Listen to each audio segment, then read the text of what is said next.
Kumusta at ano pong masasabi ninyo doon sa day 15 nga ng impeachment trial ni VP Sara Duterte kung saan nga ipinisita itong testigong state auditor ng COA na si Celine May Di Campo?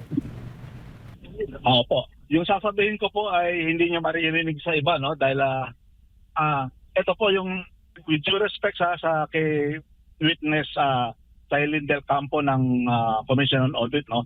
Sinabi niya yung standard of maaresto kung sino man ang NPA na yun.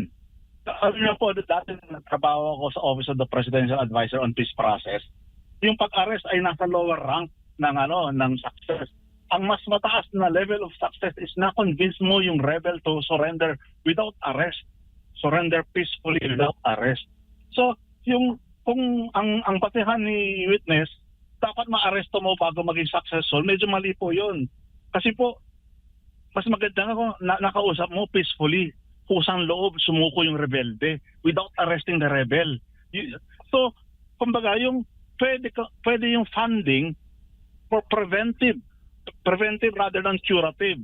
I-prevent mo yung dapat iwasan imbes na i-cure mo yung problema na ikukulong mo yung rebelde. Yun yung measure of success. So definitely ito yung matalinong bata na attorney na Attorney Ferrer. No? Ayun. Ang nakikita ko doon parang itong matatanda katulad ko at si due respect kay Attorney Lorna Capunan, idol ko yun ha. Pero nagtataka ako, siyempre pagka naiisahan ka ng bata, huwag kang pikon. Huwag mong papalawin sa puwet, no, yung bata na mas matalino sa'yo, no? So, yun yung napansin ko sa hearing kahapon, parang na-personal na yung idol ko na si Attorney Capunan. Na-personal na siya dahil dinadaig siya ng bata. So, yun lang po ang comment ko, no? Sana yung susunod na hearing, huwag pikon. Kasi tama lang naman yung objection ni Attorney Christian Ferrer. Opo. Pero anong dating po sa inyo na yung palang the way sila mag-evaluate itong mga auditor na ito doon sa mga dokumento ay nakabatay po sa kanilang professional, yan gamitin natin yung termino, professional interpretation po nila o opinion pagdating dito nga sa mga dokumento ng pangalawang Pangulo patungkol nga sa paggamit doon sa confidential funds. At sinasabi pala na wala palang specific, tama ba attorney, na nakalagay doon sa joint circular kung papaano dapat i-evaluate ang mga dokumentong ito? Kasi na-confirm kahapon na batay lamang sa kanilang mga personal na interpretation. Yan ho ba, kung sa batas ho ba natin ay yan ho ba'y reasonable? Makatwiran ho ba mga ganyang pagbubusisi sa mga dokumento o sa mga resibo na tinatalakay dyan ngayon sa impeachment trial? Hindi siya makatuwiran eh. Kaya nga sineperate yung ICFAO, yung separate unit sa loob ng Office of the Chairperson. Kaya nga sineperate yun. Dapat hindi pwedeng papel-papel lang dahil ano yan eh, confidential auditing yan eh, na dapat parang magtrabaho naman na go beyond the documents, na go for other more credible, reliable evidence. Kaya nga tinapasok yung 1992 circular ng defense na sinasabi ni Attorney Capunan na superseded na daw yon. Napaka-importante ng 1992 circular na yun dahil nung year na yon, kung naalala nyo, transition from Cory to Ramos, yung flagship program ng both President Cory and President Ramos, yung flagship program nila is peace. Kaya nilabas yung circular na yon. Dahil at that time, wala pang confidential fund, Intel fund pa noon, intelligence fund, na gradually nag-shift from Intel to confidential fund para from military naging civilian in nature. Dahil po nung araw, inaakit ng gobyerno, sumuko ang rebels. At yung sukat ng success, hindi yung ma-arrest mo basta-basta yung rebel. Ideally, maganda yan kung ma-arrest mo. Pero yung mas importante doon, ma-convince mo, makausap mo, kusang loob siyang sumuko. And that earns higher points of success. So, itong si witness, si Del Campo, sinasabi niya professional, na uupo ka na sa silya sa loob ng aircon na kwarto. Hindi ka na mag-analyze, hindi ka na titingin sa mas matibay na concrete evidence sa labas. With respect, baka overwork sila, baka kulang sila sa oras, o baka lazy, o I don't like to use those words, no? Pero kung professional ka at hawak mo yung ganyan ka-sensitive na auditing unit, medyo tibay-kabayan mo na mga ebidensya mo. Huwag yung puro papel-papel lang na nasa loob ng aircon room na walang connect sa reality sa labas. Opo.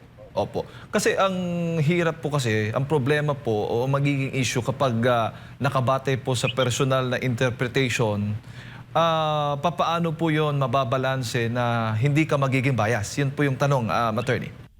Yun po, definitely very biased kasi pag professional opinion yun, hindi professional conclusion dahil ang nangyayari diyan, base lang sa papel na opinion lang ng isang tao na walang peer review, walang comparison with other views, masyadong hilaw na professional opinion yun.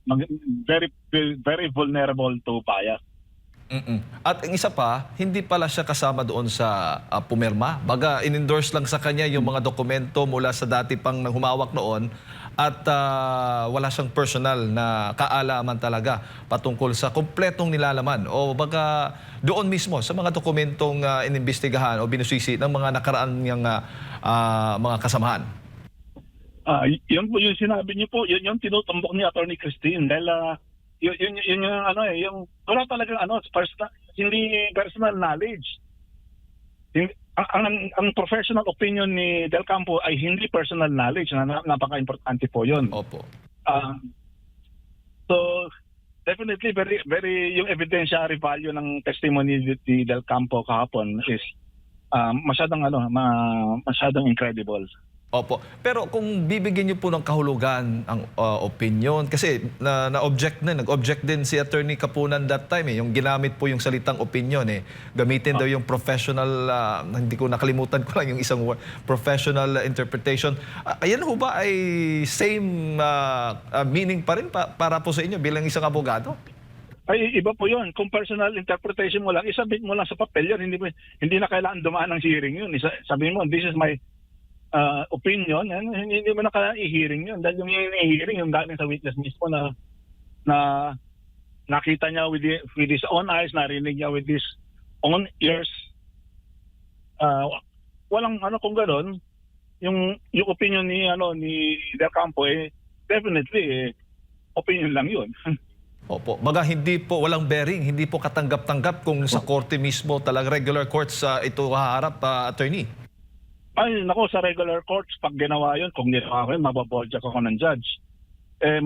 Masyadong lenient lang itong si presiding judge Jesus Escudero. Pinapalusot niya yung mga opinion na dapat fact ang tinetestify ng witness, hindi opinion. Opo. Since ganito pala, na hindi pala pinal yung kanilang naging desisyon, itong COA, pagdating po doon sa paggamit ng conflict funds ng Vice Presidente, sa tingin mo dapat yung depensa ay maghain ng i-dismiss na itong article ito dahil wala pa pala, hindi pa pala pinal, attorney? Dapat lang, premature. I-dismiss for being premature, for failure to exhaust. In fact, pag dumiretso ka nga sa Supreme Court, gagawin ng Supreme Court, ibababa niya muna sa Court of Appeals. Doon magkakaroon ng hearing of the COA findings sa Court of Appeals before finally umakyat sa Supreme Court. O baga, para po sa inyo, ang dating po ninyo doon sa mga naging pahayag, premature pa lamang, yun po yung eksaktong baga nakapending pa ngayon na dapat desisyonan pa nila. No, very premature. Kumbaga, unborn fetus pa yan. So, yung article niya dapat ma-dismiss na. Dapat iakyat sa Supreme Court, tapos ang gagawin lang ng Supreme Court, i-remand sa Court of Appeals for reception of concluding evidence, of concluding arguments. Opo. Pero doon ho sa mga resibo, may dalawa kasing na ihayag kahapon na dalawa palang klase yan. May payment of rewards, may payment for information. Yung payment of rewards, yun yung parang doon nagkaroon ng notice to disallow dahil nga wala pong sapat na mga dokumento like official receipts, sales invoice, dahil mga acknowledgement receipts lamang. Pero may pinakita kahapon na isang probisyon ng ating saligang batas na maari pala yung maliban sa official receipts, po pwede rin yung mga adequate documents, which is yan din yung kinumpirma ni Del Campo sa kanyang sagot kahapon sa presiding officer, attorney. Oo nga, yung adequate supporting documents na, yung testimony sa House of Representatives. Pero yung nagtataka ako dito, bakit kailangan na yung reward, kailangan mo yung mga specific details na, hindi, pagka pinagduktong-duktong mo yan, delikado yung buhay ng informant niyan. Kung sino nagbigay ng information, kung kanino binigay yung reward, hindi ka agad binibigay ka agad. Masyadong delikado yung information na yan. Kawawa yung informant. Nabigyan nga ng reward, napatay naman. No? So, very unreasonable yung demand ng COA na yan. And besides, bakit ngayon lang ganyan yung COA? Hindi naman ganun yung COA nung araw at saka sa other government agencies na mas malaki na times 10, times 100 yung confidential funding nila. Bakit hindi hinahanap ng COA yon in other government agencies? Bakit dito sa napakaliit na amount na, kumbaga, 125 pa yan o something? Opo. Samantalang billion sa iba. But hindi ina-apply that same principle in other government agencies, no? Opo. Sa inyo pong karanasan, attorney, yung mga dating mga COA auditor ho ba, kapag humihingi po sila ng proof of success doon nga sa paggamit ng confidential funds, ganito rin ho ba? Yung same thing ho ba yung pag-evaluate tulad dito kay Del Campo? Napakalayo. Ngayon, ang dati yung ginagawa, yung proof of success, kasi yung mga repelte mismo, hindi sa mga repelte mismo yung information, kundi yung prutas ng anti-insurgency campaign. Like kunyari, nagkaroon ng na-develop yung community ng insurgency area o nabigyan ng gamot. Actually, gamot talaga ang usually binibigay doon dahil yung mga rebelde, maraming sakit sila. In fact, ako, nung kinausap ko yung mga rebelde dati, ubo na yung isang rebelde na yun. Yung gamot, hindi kasi sila pupunta sa ospital dahil natatakot sila maaresto sa ospital.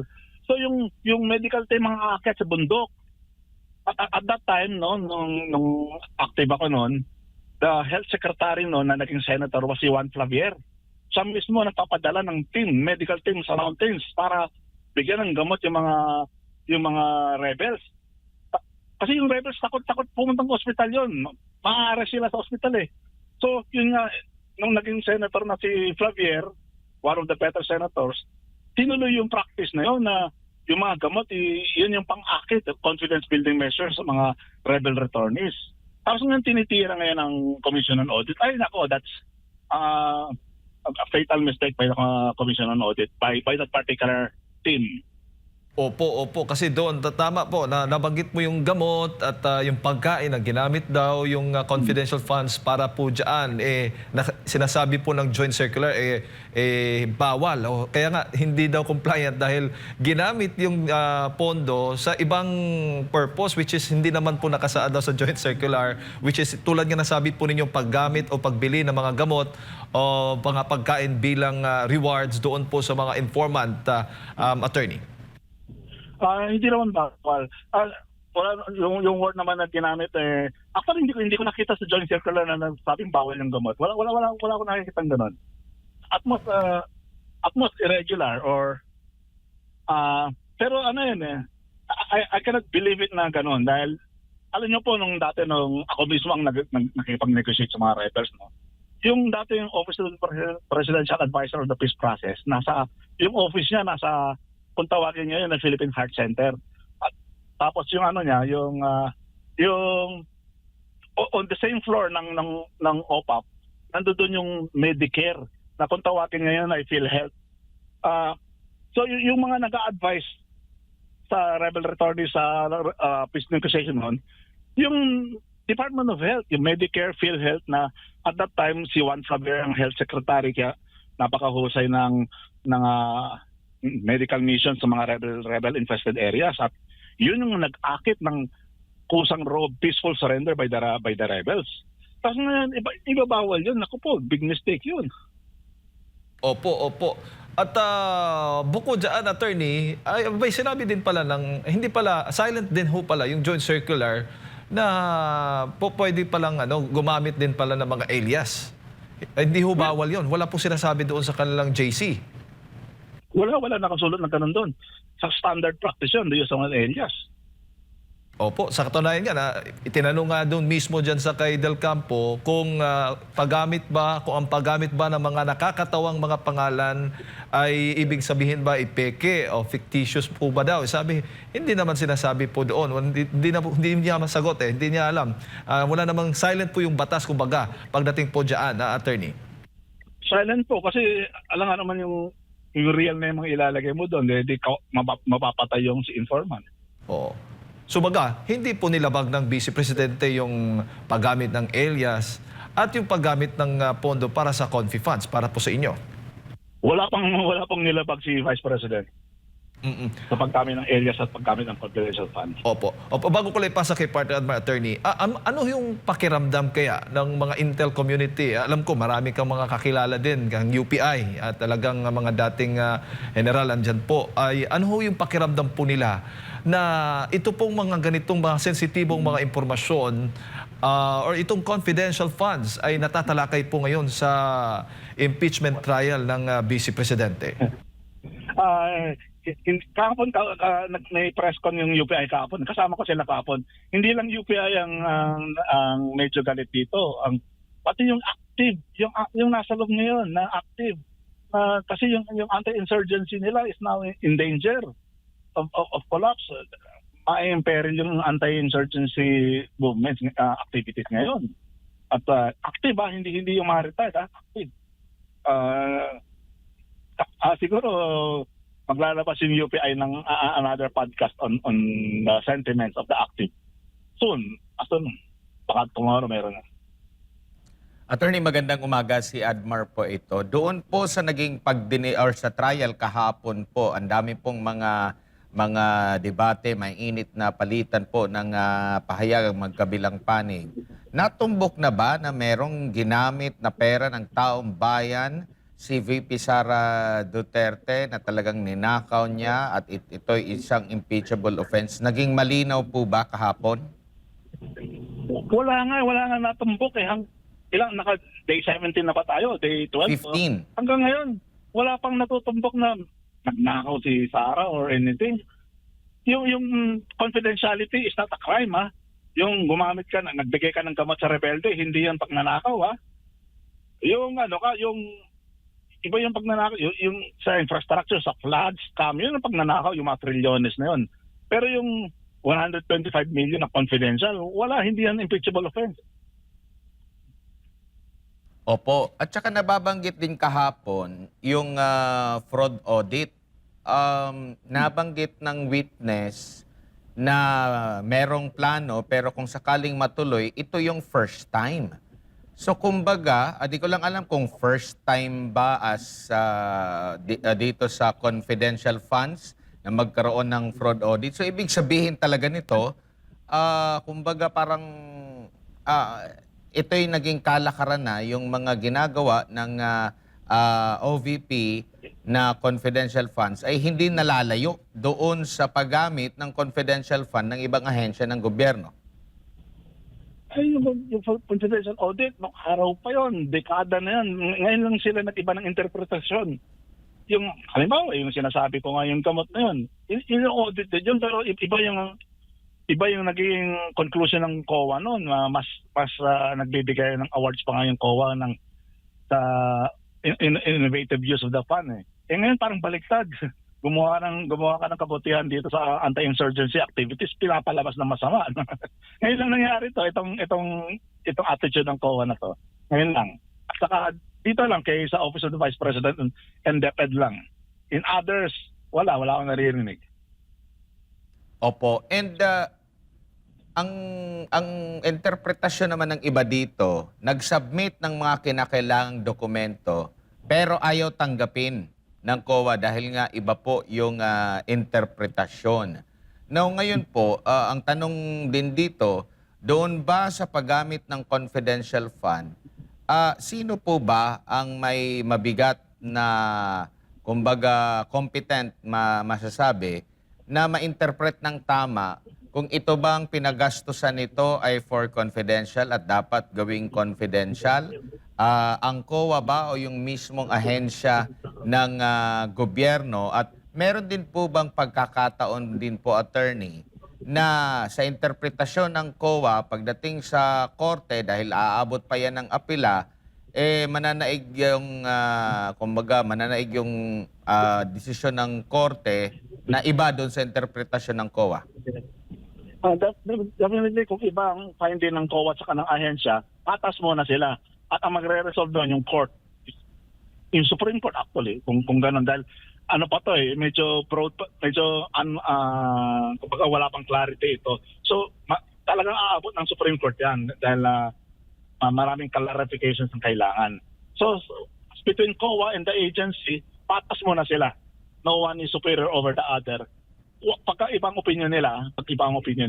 Pero yung mag-aakyat sa Supreme Court ay yung agency, yung government agency. In this case, Office of the Vice President or DepEd. Opo. Tsaka yung yung finality po, attorney, kasi nga narinig lang doon sa pagdinig sa Kamara na kapag desisyon na ang COA, dapat ba na magkaroon ng sarili talaga na pag-audit at hindi lamang yung mga public knowledge? Merong narinig siya doon sa na nailipat, na question din ito ni Senator Chis Escudero kahapon dahil sa kanyang pagkakarinig, hindi naman po sinabi direkta na lahat ng pera ay inilipat doon sa isang individual na paniwala ng COA ay illegal o irregular at meron na silang nalagpasan na isang kautusan, yung notice of suspension. Dapat po ba, yung due process po ba nito ay nalabag?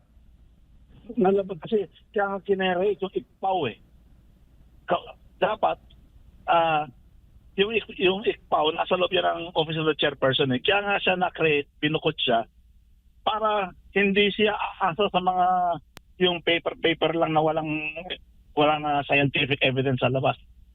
Tapos, ang ginawa dito, parang, ang trato sa kanya parang yung ordinary na audit lang na hindi confidential. Pag confidential, siyempre iba yung approach. So, definitely na-violate yung due process dito dahil yung rules on non-confidential audit, yun yung sinoplak doon sa confidential audit So, ano yan, violation of due process yan.